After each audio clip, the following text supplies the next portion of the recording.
In kot smo rekli že po prvem delu naše današnje debate, tudi po drugem delu bo možnost za vprašanja, tako da vsaki se vam porajajo, si jih kar zapišite, da jih boste potem kasneje lahko zastavili našim gostom.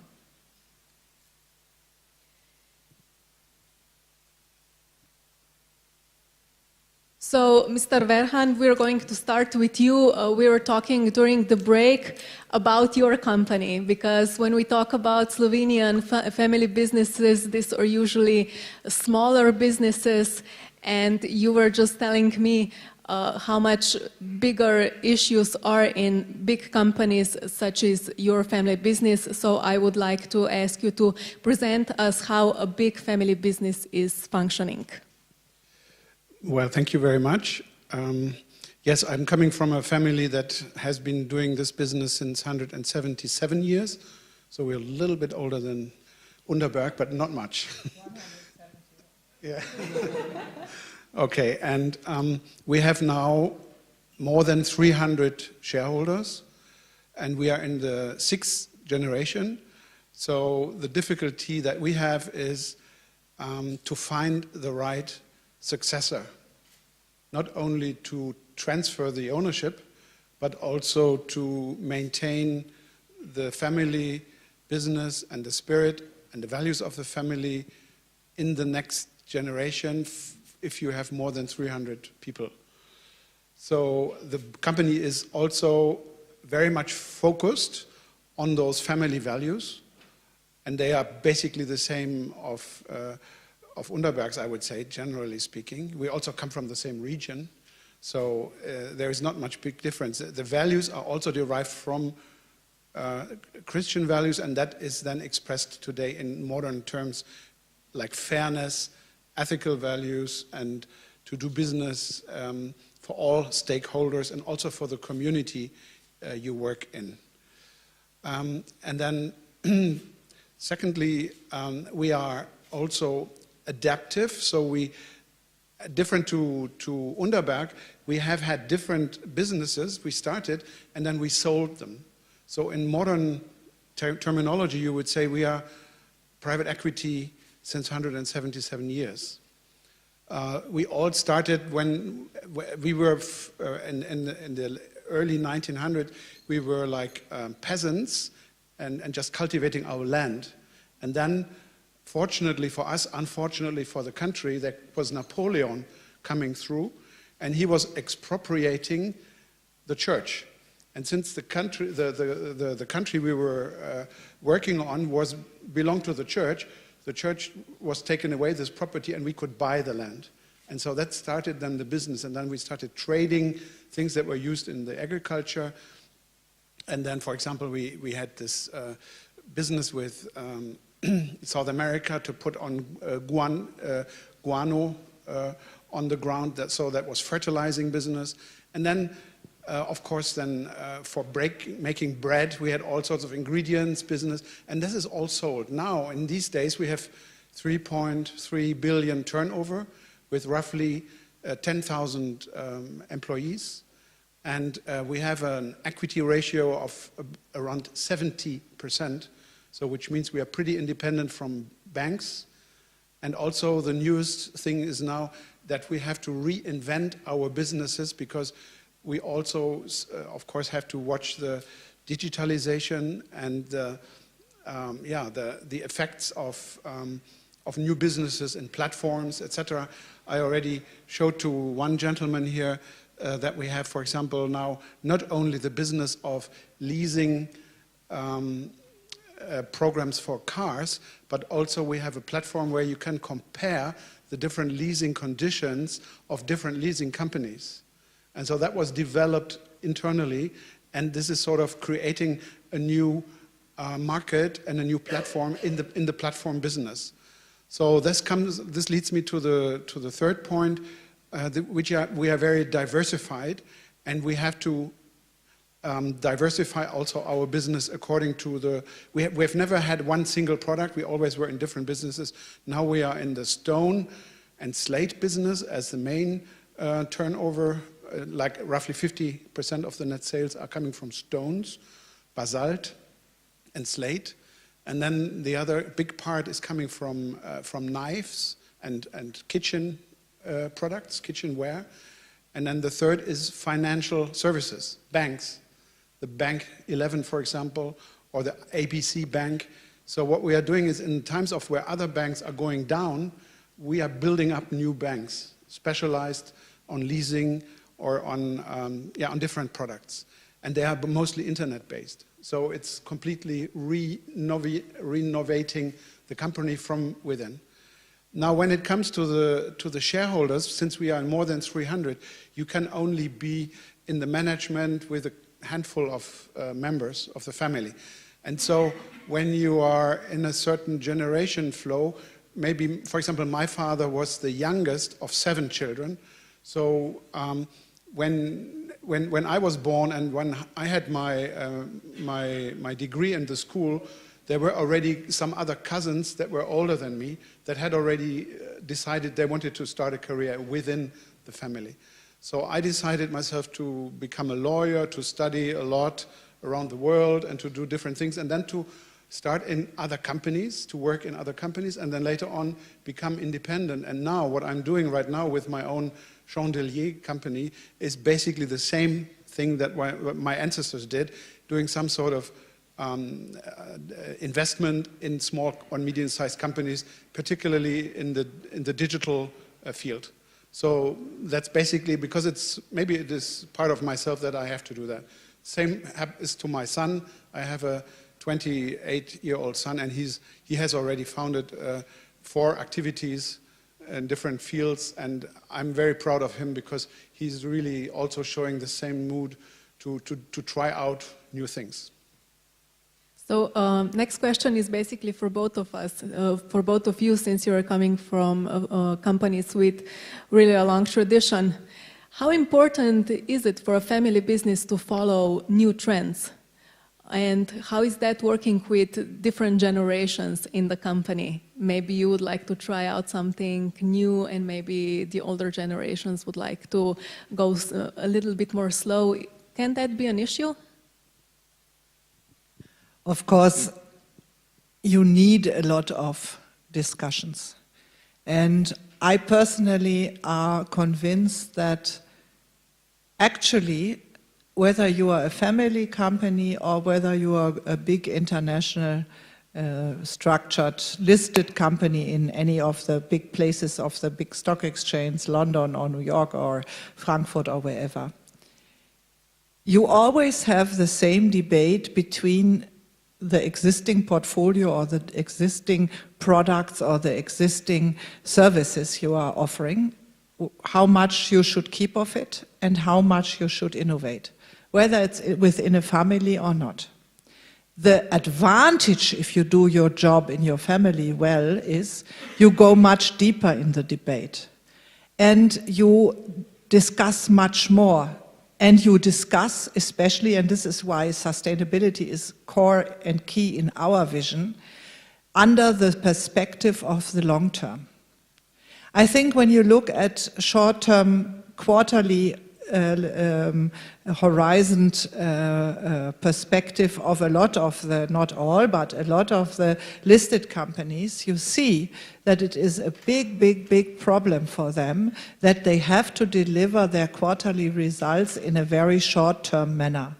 For us, yes, we have this debate between how much innovation and how much trend, but whatever comes out of it is the same debate as in the international companies, in the listed companies, but we do it, the whole debate under the perspective of the long term. So yes, debate is there, fight is there, it's normal, it's everywhere, but I think we do it under the right perspective. Yeah, also here, one always says the advantage of family businesses is that they take the long-term view. That's true. We want to bring the business even better into the next generation. So that's the goal, and we work for that. And I already explained during our coffee break to some people that although we are maybe only shareholders and more than 300, but each of us has a certain special ability or connection or some doing things like politics, or doing specialized in tax law, or are specialized in some area in the world because they live since 20 years in Australia or something like that. So our family is spread around the world, and each of us does something specific. And then he comes home. Once a year we have our General Assembly, and then he feels the need to give this back to the family also. So we have a lot of, and so our family actually is turning more and more into a network. It's like a business network. And when we relate to other families, like the Underberg families, or in this organization BKU, where I'm a member of, then you see lots of other families, and then it becomes all a good spirited network. And you rather tend to do business with the people that you can trust, and that you know they have the same values and background, than with some crazy guys that only look for the quick buck. Now, Mr. Kapetanovic, to your family business is present in many areas. How difficult it is to run all those different businesses, and what are the advantages of basically being present in so many areas? The first thing, I think it's really important when you as well diversify your business in different sectors. This was also my view when I took over my father's company 6 or 7 years ago. We now have a company, one in London, Dubai, Zagreb, Split, this is Croatia, and here in Ljubljana, working in hospitality business, trading, oil, offering some services to foreign big, let's say, companies which want to invest in this part of Europe. And when I me and my father always involved me in a business from when I was a little kid, because he treated me like adult and he spoke to me like I was adult. Of course, I had my childhood. Don't mean that I wasn't playing with the cars and etc. and playing football with my friends. But one good thing when I went to studies, and when I finished my studies earlier, prior to all of the rest, because when I came back from studies, he told me, Ivan, I'm leaving you all my companies. It's now time that you start biting your own apple, okay? And you can always call me in the middle of the night. I will always be there for you. But don't expect that I'll work for you, or I'm going to work that you'll be at home lying and I'm going to work. Don't expect that. So you are now the head of the companies, and you have to lead them. I'm here for you, and me and my father, we have some really good relationship. I have to say that. All my family, not just my father. And we speak a lot. Like you said, I have one view how we should continue with our companies, and he has another one.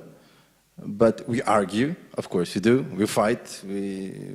But yeah, we definitely fight. But at the end, we come to one compromise. We compromise things, and it is extremely helpful for me that I have so vital father still, and he helps me a lot. And I can say he's my good friend on the other side. Mr. Kapetanovic, one more question for you. I was talking to a few people while I was working on program for this conference, and they would tell me, you know, I would never take a job in a family business. And I was like, why not? But then they explained that they would feel they would be treated worse than family members, that they wouldn't be able to get on top of company. So what would you say to people who doubt whether or not take a job in a family-run business? If you're honest and you want to work honest, then take business opportunity with family business. If you don't do it. Because we control things, we look after you, so be careful, huh? No, but if you want to do honest business, then I suggest you to do it, because they take care of morality, like we said, the ethics. We look always long term. Sometimes we don't enter in some joint venture or in some business where we see that the ethics are not right, or it can backbone you later on in further. So, because in a family business, you don't just put on stake your company, you put your reputation and you put your whole family. Do you two agree? I mean, do you feel that your companies are checking out new employees maybe even more because it's a family-run business? Yeah, it has, of course, its upsides and its downsides. In the German, Swiss, and Austrian environment, I think one of the downsides, of course, is that you have to have a certain type of humbleness. Yes, if you are a manager who wants to be a star and who wants to be in the middle of the stage alone, it is maybe difficult, or people look at it that it is difficult to be in a family company, because there's also this family always present. And even if as a family you are very sensible to this type of questions, it is a fact of life. On the other hand, of course, it is an obligation of us as family owners to bridge this type of problems in a proper and also from our side humble way. And I think Christian values can be of big help in this field to overcome this problem in a, let's say, positive and good way. One other field where I think it is an advantage to be a family, working as an employee for a family company is, of course, if we are true with our values and we say family is important, we have to say family is also important for our employees. So questions like work-life balance are questions that are usually, at least, where values are intact, much more prominently treated along in a family company than in a not family company. So, for example, and that was one of the things when I spoke to Kaya, when I listened to Kaya's talk about the work-life balance and all the problems that you can have, is that I wanted to recommend to you to visit the website Beruf und Familie. So, professional and family life. And this website is originally started from the German Hertie Foundation. And my mother has been on the team to develop a certification. And Kaya told me that the certification is already done in Slovenia too. So this is why I'm telling you. And what is the advantage of it? And this is maybe also how family companies can also show externally how competent they are in this field, is you can get the certificate Beruf und Familie if you are working actively on 8 different fields. But, and that is the big advantage, you are not obliged to fulfill any external standards. You work together with the auditors in each of the 8 fields to fulfill your own way in each of the 8 fields to improve the ability of the work-life balance for your employees. So you are not pressed into any external frame or anything. You do, in discussion with your employees, with your team, you discuss what is the right things we need to improve. Our company, Underberg, is certified since 1999, and we have been re-audited every 3 years. Just this year we got re-audited again, and I can only recommend this as a way to show also externally that you are an attractive company for your employees in this field. Next question. Well, then we're going to continue. Mrs. Underberg, we've already talked a little today about the role of women in family business. So, what's your personal experience with that? Because there are also some statistics that say that in some European countries, families still prefer to leave family business to one of the sons. What do you think about that? And did you ever have to deal with any gender stereotypes?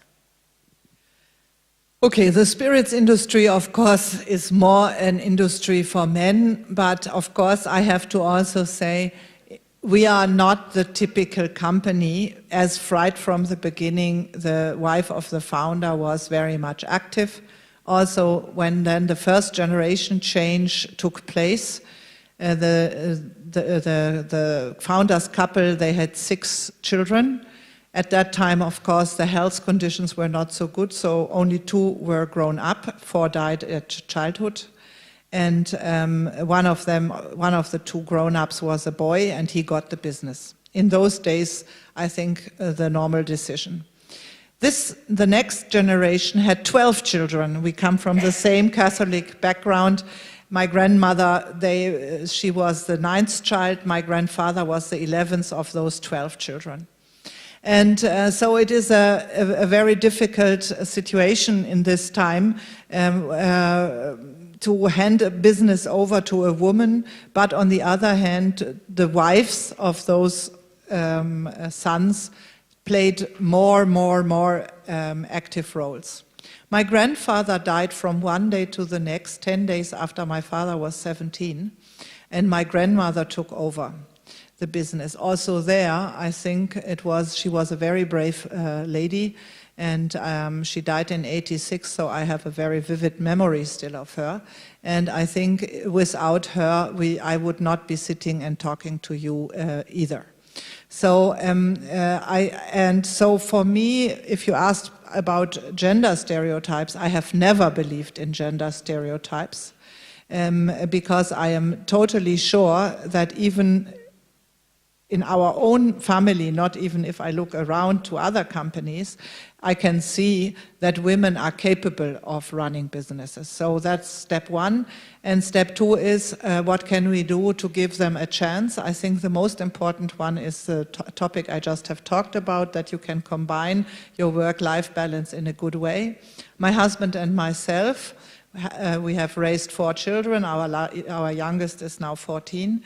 And we have always worked both, but I have worked for 4.5 years part-time, and my husband has worked for 2 years part-time. And we have really shared the family work, and we have shared the company work between us, and that is our model. I think for everybody sitting here, you and your partner, man or woman, have to find your rule and your method. I think there will never be a general rule, and this is why I like this Beruf und Familie so much, because it's so adaptive. You can adapt it to your needs.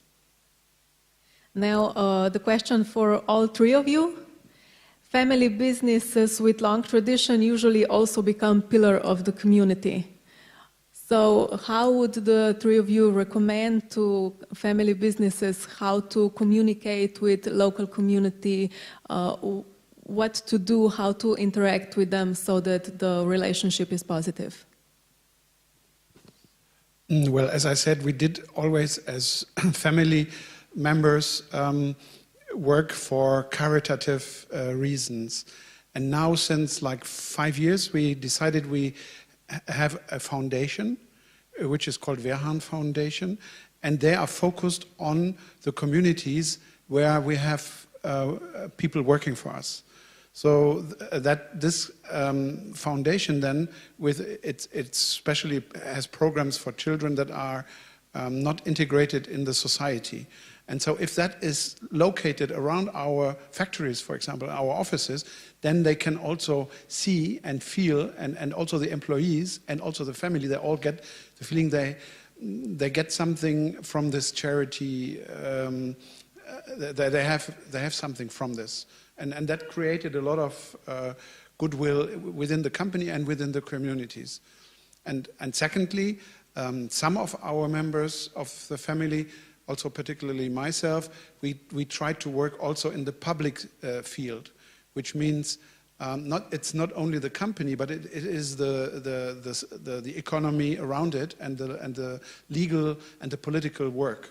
And there you can do a lot to prevent crazy laws or crazy things, rules, particularly in the tax area, which would actually kill our business.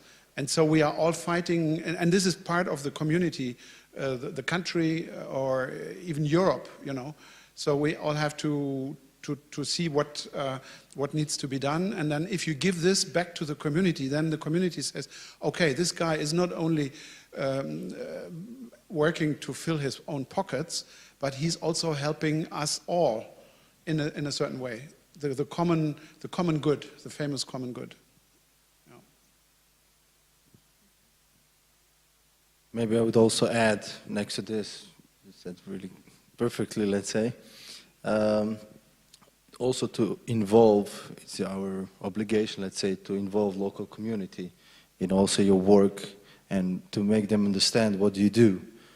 For example, there is one project we're working on Island Brač, and tourism development project, and from a first day stage, my father started this business, this project, and then I developed it and into more detail. I said, look, without local people, we cannot do anything. Not just we could, but we add value to the whole destination and the whole, also for our job, our business, of course, and also to the local people over there. Because in tourism, investors come, invest, build the hotels. They don't care what you do to the nature, what you do to the local people. When you build a really large hotel, what's this gonna do to the local community? So you have to involve local community, small people, let's say like this, to involve them, to help them, to get also financially, to help them develop their own businesses further on, like from restaurant business, agricultural business, in different aspects, how you can help local community. Okay, like you also already mentioned, like charity as well.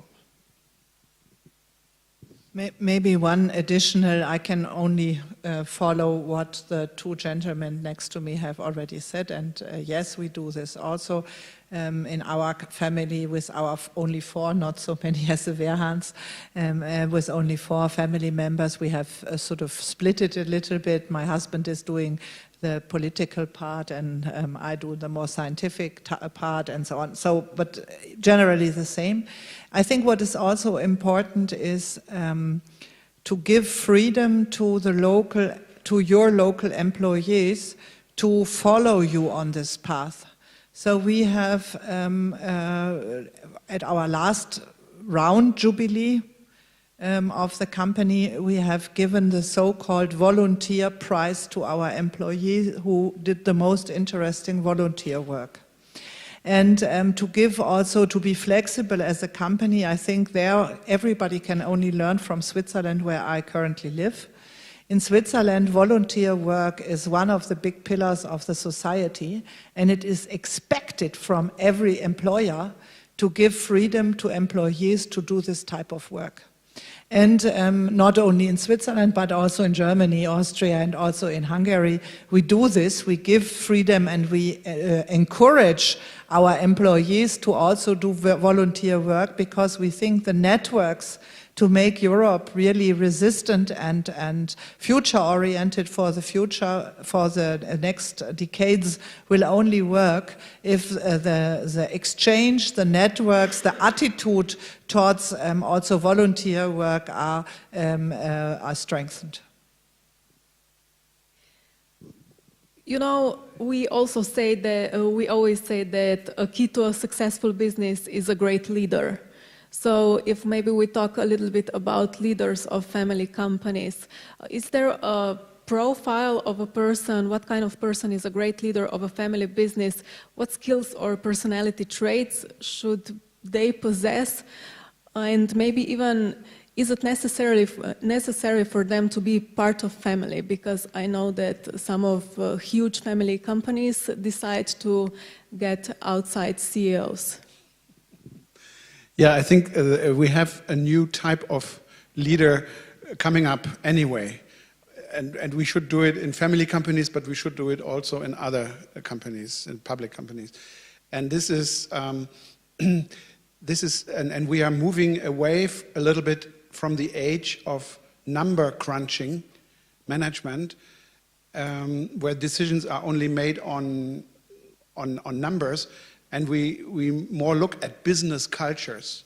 So the manager of the future, for example, in terms of, I take 3 examples. Competence. Today, he's very, very fact-oriented decision maker. But in the future, he's going to be an enabler or engineer of the decision-making process. And second example is character. Today, compliance. You know, when you comply, then you have a good character. But in the future, it's going to be personal integrity. It's what you call attitude, Haltung in German. Because in English you say skills can be trained, but attitude is something that comes from your personal integrity. And these are the values that also others, Kaya has been speaking about. And the third example is culture. Today we apply usually so-called company values, which are then defined by lots of consulting companies and so on. But this doesn't work that well anymore. Tomorrow we will have a business culture of creation and formation. So for example, in the digital world, when the disruptive business model comes around the corner and you don't know whether your established business can still remain in this market, you have to be creative, and you have to train, and you have to find other solutions that you have never tried before. And for that, you need motivated employees, and you need to squeeze all of the creativity and ideas and visionary development out of the people that are around you. And in the family business, it's very close, clearly your employees. And if you have treated your employees well, and if you have given them certain freedom to take also responsibilities over, etc., then they will come up with creative new solutions. Otherwise, if you do the old management style, you know, the macho way, then nothing comes up, and then you will lose.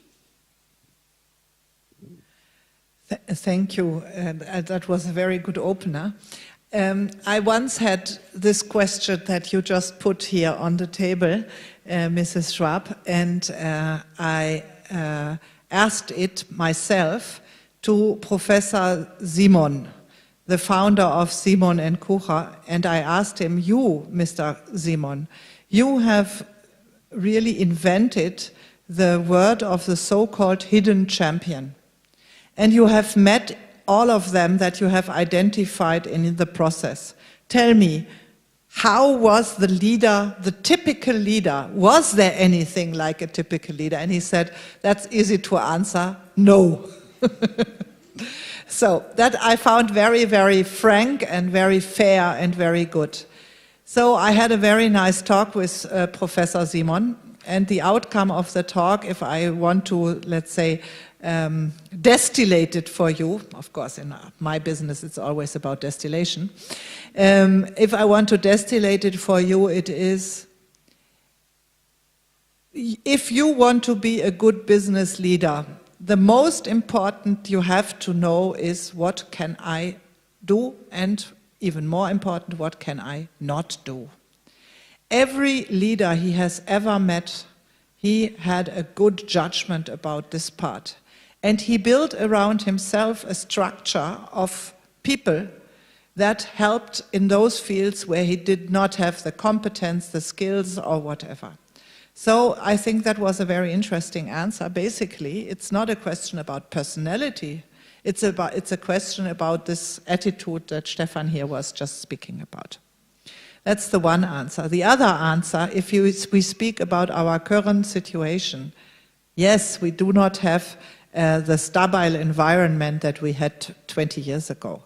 We have now a disruptive environment where tomorrow our business model maybe has to be totally different. And yes, we have to work, and in our company we say, everybody working for us has to be an entrepreneur, has to be willing to look around, to be networking, to be understanding. So only if we build this attitude of Unternehmer im Unternehmen, entrepreneur in the entrepreneurship, then I think we will be there tomorrow and the day after, and hopefully for generations. I would just add a small thing. I think the future leader, or leaders now, I think it's important that as a leader you surround yourself with the smart people or entrepreneurship people. You as a leader, you have to find them. That's the first task. And second thing is how to implement their ideas into your business and still to keep morality, ethically, and your Christian values, and so on and so on. This is, I think, the future or current leader, we could say also. This is my point of view, just to add to everything already said here. So now we are going to give an opportunity to our audience to answer all the questions they might have.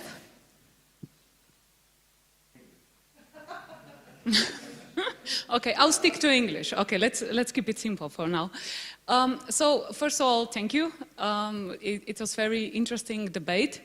But I was keep on thinking, I'll try to be a bit provocative, that in Slovenia, most of our businesses are micro businesses, and they struggle on the daily basis with really pure survival. They don't get even to the point of doing, how to say, the public image, creating the thinking, what our philosophy is, etc. What would you say to them?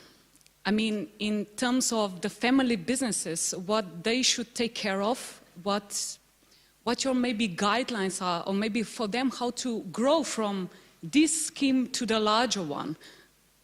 That's my question. Thank you. Sorry, and the question is for all three of you, yes? Thank you. Yeah, I think, of course, this is the most difficult question. It's very difficult to give advice to anybody. We can only always try to do in a way the best, and also we, in many, many fields, struggle for survival every day. On the other hand, I have to say, the networking is one of the most important things, because on a conference like this one here, I think a lot of good things and good knowledge can be there. And this is why I also thought it was a very good idea to have a half-day conference which doesn't take too much time out for people. The Swiss Federation, as I already told you, I live in Switzerland. The Swiss Federation, after the political changes in '89, they put up a program of godfathers and godmothers for all the uprising economies of the East, especially for the smaller countries of the Eastern Bloc. And I know it was also some cases, some auditors also went to Slovenia, to Serbia, Croatia, Bulgaria, Herzegovina, and to Macedonia. I think why was the Swiss Federation thinking it was better to send people as godfathers and godmothers to people who are just in the phase of founding a business instead of sending money? Of course, the program costed also some money. They thought it was more important to have exchange, dialogue, to have ideas, to have a sparring partner to discuss things with than pure money can ever build. And so my advice, if any, would be to any of those people struggling, try to look for people struggling with you. Try to look for people who can help you. Do not think that you are alone. Do not think that you have to do everything yourself. Yeah, I can also only speak in the same direction. Get in touch with others. That's called networking. And do it also across the borders of Slovenia. And we are here also, I'm, for example, in this Christian business organization, and we also have a European-wide and a global network. So you can only promote your own case by getting in touch with others and exchanging experience. Secondly, I would, of course, try to grow the business not only in this market, but also supposedly in the European market, if that's possible. And if the European market is still unperfect, which means in each country you have a different rule, then go to the guys in Brussels or to your representatives and tell them, you have to straighten out this market because this is only limiting my product to a small market in Slovenia. I want to also be able to export to other countries. And then, and then that brings me to the third point. In Slovenia itself, you have to make sure that the market is not monopolized by someone big. Like it can be Amazon, Google, etc., the big five guys from the digitalization, or it can be by some big car company or some big, I don't know what company. Get rid of these monopolies and try to be, and when I came here yesterday, I was sitting next to a Slovenian lawyer who just came back from Luxembourg, and he was training the anti-corruption law and the competition law. And this is important that you create in this country also a level playing field for all small companies that are starting up with new businesses. And if you do all these three things, I think, and you do it jointly with your colleagues together, I think then you have a good chance to develop your own business in a good environment. Next to the networking, I think outside the box sometimes. Don't be too focused on one thing. Look what others do, look how they do, learn from them. Maybe try to find some, like you said, networking, try to find some partner to help you. Or, like at the beginning of every business, there is also a risk. And you have to take it if you want to be successful. It all depends on, from person to person, how much risk he wants to take. But you have to decide until how much risk you want to take. And the level, okay, here I will risk my family, here I'm not going to go, but this is the level I'm going to go.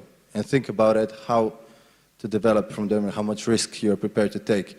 But always believe in your product, always believe in yourself, because we're only humans, we're only people, and we're all equal. Doesn't matter how much money you have, we all started from somewhere.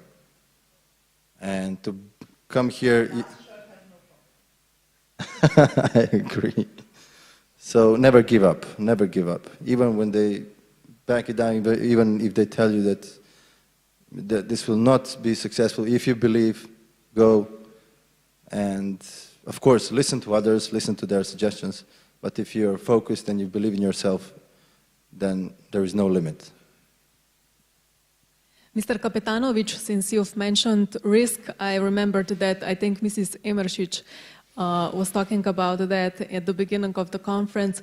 How much risk are you willing to take with your family business, and do you feel maybe limited by the fact that it's a family business? Because I think we were talking about today that maybe sometimes family businesses are playing a little too safe. Would you agree with that?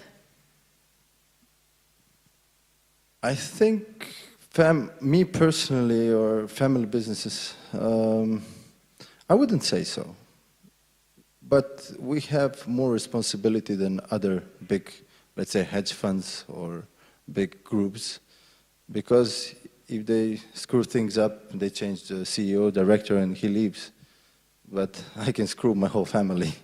So you can imagine what's going on then. So I wouldn't, we are much more careful, that's definite. But you always have to balance between the risk but all depending why you're risking it. If you want to develop your company to further levels, then of course you have to risk. but take it moderated.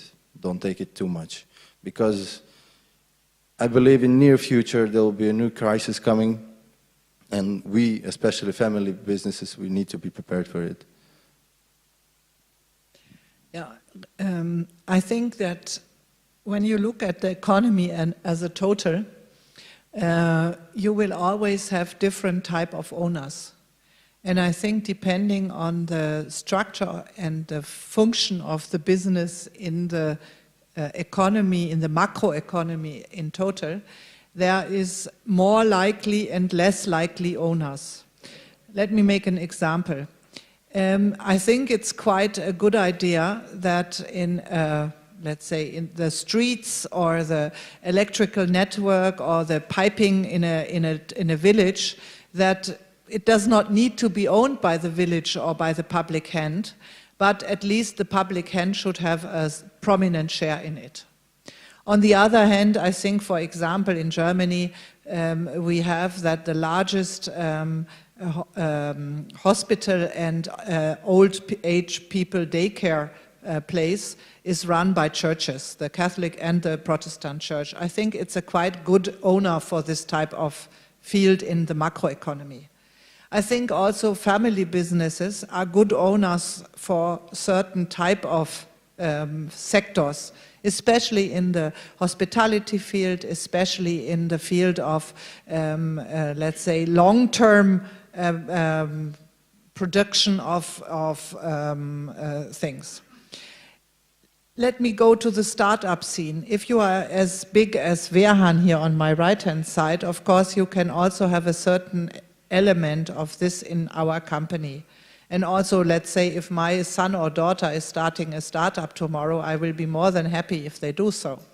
On the other hand, I think if you are very, very strictly technically evolving, it's much more unlikely that you will have a business model designed for generations. You will be probably bought and after XY years, and I think there's nothing wrong about it.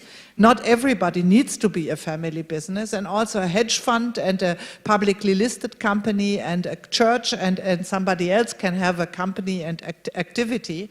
But I think it has to match in a certain way. And so my confession here is, I think that ownership is not irrelevant. I think ownership is quite important. I started.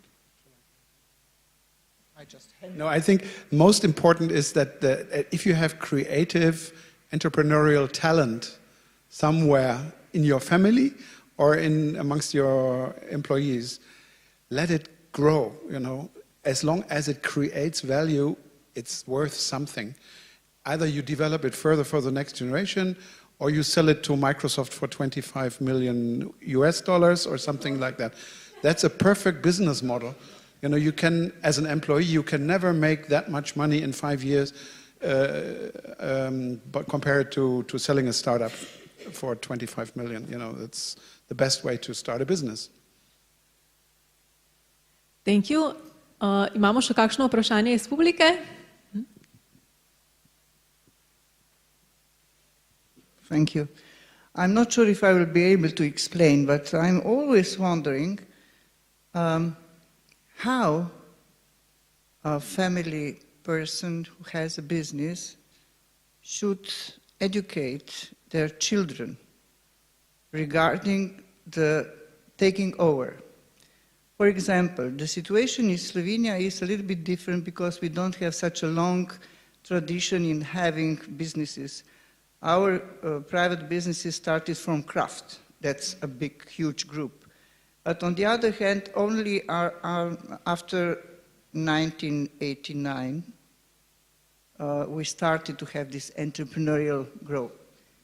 And I met many, many people, business women and men, who had different approach regarding this education. So what would be, not your approach because you are from family business, but what would be your message to this newer entrepreneur? Should they educate their children from the very beginning that this will once be their business?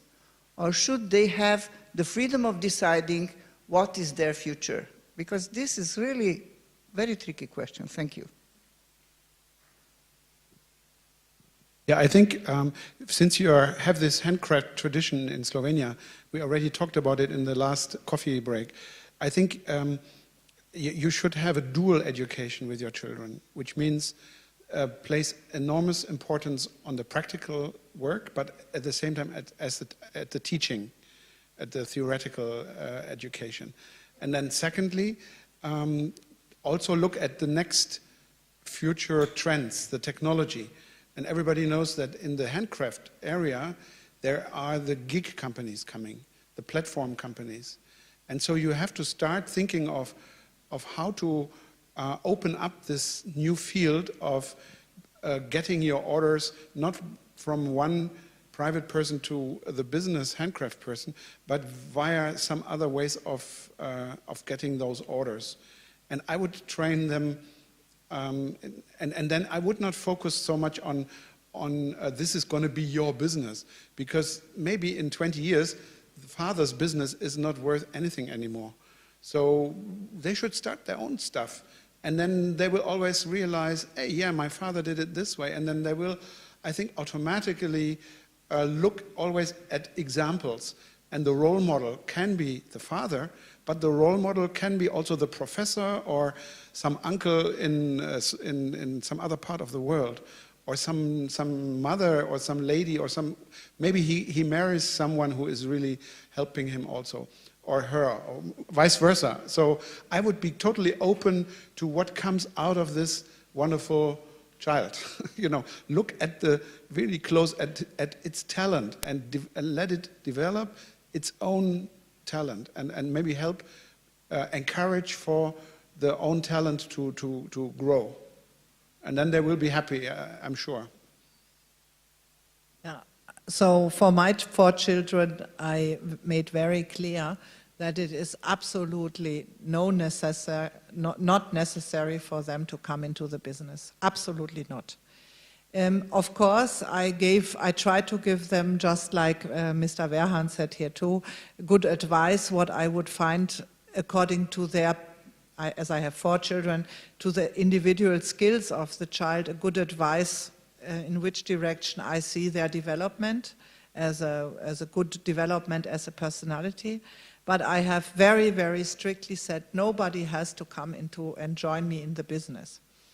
My children are all still in education and are not yet in the business. 2 of them have told me that they could see very much that they take a role in the business later on, yes. Currently my parents are still in the business, so it's a little premature, so it's not up for decision today. So step by step we will get there. I think if you oblige your children, or would oblige your children to come into the business, they would be A, unhappy, and B, it would not be their thing. And for an entrepreneur, especially for a family entrepreneur, you need absolutely the 100% identification with that it is your thing. And it can be only your thing if you do it from your own free will, is my clear commitment. I think, like they already said, don't say, yeah, you have to. Let them, but my children are like 1.5 years and 3. I have 2 sons, Victor and Ivan, which I adore, I love, whatever you want. And I know what I want for them and what I have to give them. First are the values, which I will have to show them. And second thing is prepare them to work. You have to be prepared to work, doesn't matter what. Or clean toilets, or to serve president, or to be CEO of the big companies, doesn't work, but you have to be prepared to work. Because I see a new generations coming that are extremely lazy, and they only want to be a director or something. They want to work only from Monday to Friday, Sundays, of course, we have to be free. On Fridays, you have to leave on 2 o'clock already because it's a party time, so I have to prepare, and so on and so on. So I think the values, and prepare them that they're ready to work and prepare to work for it. Doesn't matter where or what, but that when they see that the dozen apple just falls down, you have to go up and pick it. That's important, I think. Thank you. I think this is a very important message, and I think Mrs. Emeršić has one more comment. So when I work with families, this also comes up, and it's very interesting to hear what you have to say on that. But one thing that we in a way capture in family charters or planning the succession planning is also, you know, how to educate your children on becoming future owners, because even if they will not be part of the business, they might very well succeed the wealth or the company or so on. So I think maybe also from this perspective, I mean, this is part of the charters that we, through the charters, we try to address also, you know, we want them to be responsible owners maybe in the future, but they would also have to be educated then in this respect. But you also have to talk with them and show them, like in my case, my father did with me. We talked a lot, we discussed a lot, we fought a lot, doesn't matter, but this is what is important, and I learned from him a lot, and also from my mother, from my sister as well, because we are completely different. My sister and me, she's more like an artist, I'm more like entrepreneurial. So, but yeah, you have to talk, you have to have this conversation going, and you have to treat your children like adults. I wouldn't say like adults, but talk with them like they're adults. They will understand. Don't treat your children until they're 18 years old like a children. Don't worry, you know, etc., etc. But you have to prepare them. You have to prepare them, and then at the 18, you expect from them to be, oh, now you're an adult. Here you have a car, and now take over. It's impossible if you treated him a previous day like he was a child. So this, I'm talking from my own experience. Yeah, I think in this context, it's important to, again, distinguish between skills and attitude. I think in the first 15 years, you teach your children first that you love them, and then that you care for them, and then the values and care of somebody else, and also take responsibility for your own actions. And then the skill issue comes in, going to school, going to university maybe, and then having also professional advice. I think one cannot, in the end, be a responsible owner without having the skills. But at the early age, you first have to have that attitude of that we have been describing, of a responsible human being on this planet and in this society and within this business.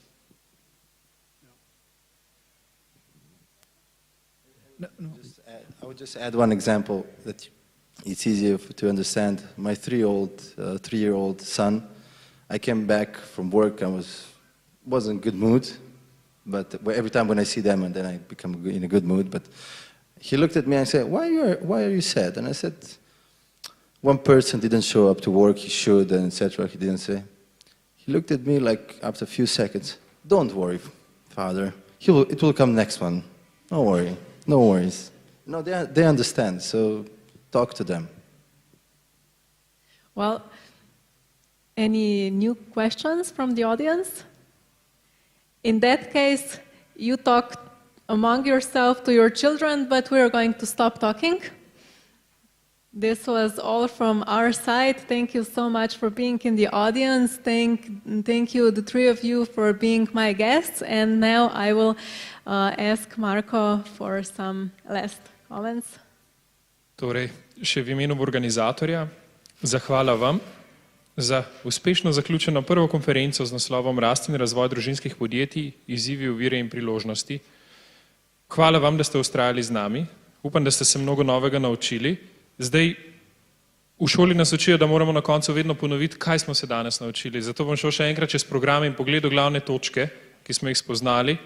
In sicer Naučili smo se, kako se pripravlja družinska ustava, ugotovili na praktičnem primeru, kako to deluje, potem govorili o dialogu in voditeljstvu, govorili o vlogi žensk in na koncu govorili o tem, kako uspešno voditi družinsko podjetje čez generacije preko nekaj odličnih primerov, ki jih imate zdaj na odru. Jaz se vam ponovno zahvaljujem, upam, da ste odnesli od tega, kar se da največ. Seveda pa ne moramo tukaj na koncu mimo EPP-ja in zahvale vsem, ki so omogočili ta dogodek in sodelovali pri izvedbi. Seveda od organizatorjev, od Fokusa 2031, Zavoda za dialog in Zveze krščanskih poslovnežev, do seveda generalnega sponzorja Ljubljanskega dvora, podpornih sponzorjev Gospodarske zbornice Slovenije, Ernst & Younga, Merita in seveda podpornih partnerjev. Tukaj je kar nekaj občno-obrtnih podjetniških zbornic in sicer iz Kopra, Škofje Loke, Most, Ljubljane, Viča, Novega mesta, Zavoda za izobraževanje delavcev, Novega podjetnika in seveda Gospodarske zbornice Slovenije. Tako da hvala vsem, ki ste tu sodelovali, hvala vsem, ki ste se konference udeležili. Zdaj vas pa vabim mogoče še na kratko osvežitev pred dvorano, tako z grenčicami Underberg, kot mogoče s kavo ali vodo, če jo potrebujete. In se vidimo naslednjič. Najlepša hvala.